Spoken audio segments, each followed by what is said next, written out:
The American dream is the story of something for nothing, of making someone else pay. Such a mindset explains the material lust for franchises, special metal acquisition, trading privileges, energy control, and tax evasion. All these things mean monopoly, and all monopoly is produced through legislation, while monopoly laws are born in corruption. The commercialism of the press and news media, of education, even of charity, is part of the price we pay for the special privileges created by law. Monopoly and corruption are thus cause and effect. Together they work in Congress, in our Commonwealth, and our municipalities. It is now always so. Privilege gives birth to corruption, just as the poisonous sewer breeds disease. Equal chance, a fair field and no favors, the square deal, are things of the past. They shall never again appear in the legislative halls and city council chambers of our nation. For these things mean labor for labor, value for value, something for something. This is why the small businessman, the retail and shop minder, the jobber, and the local manufacturer are not the businessmen whose business corrupts politics. No law can create labor value, for that would be communism. But laws can unjustly distribute the value of labor, and this is called socialism. It creates for itself a privileged socialist class, which then despoils labor of its product via taxation and legal scheming. Laws then pass on to the monopolies owned by this elite, the pennies, dimes, and dollars of labor. It may be in city franchises, it may be in levies or royalties, or in the price fixing of gas. The motive is always something for nothing. But monopoly does not end there. Even the sacrifice of our political institutions, even the shifting of taxes to the working poor, even the control of all life and industry by privilege, do not measure the whole cost of monopoly.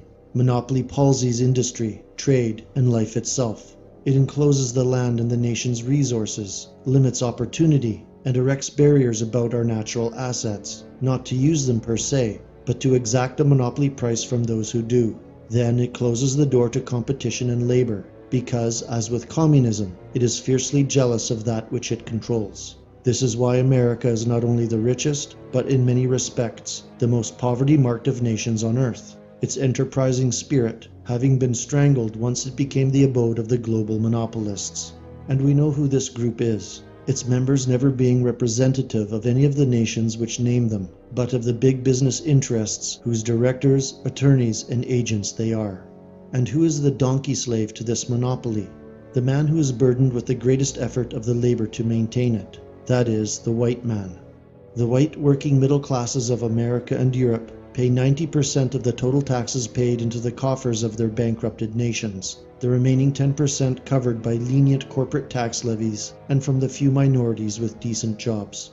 The welfare infrastructure sustained by the tax pool heavily underrepresents the very whites who pay into it, and nearly 1/4 of these will never even cash in a pension check. As in Raskolnikov's dream, the white man is an old withered nag, harnessed to a cart full of peasants who curse at it for not pulling more than it should. As the cart continues to fill with people, the driver begins lashing the horse relentlessly. When that doesn't seem to work, the freeloaders then jump from the cart and begin beating the animal to death, until only the steam from its nostrils can be seen to move, while its motionless body bleeds out onto the newly fallen snow. The modern white slave can be likened to this wretched creature from Dostoevsky's Crime and Punishment, toiling with its utmost strength, but going nowhere. This cannot last forever, and it won't, for the monopolists have designed the gambit to last just long enough to collapse the horse on the very spot where it struggled, only to be replaced by a cartload of vagrants who will then busily consume its flesh before moving on.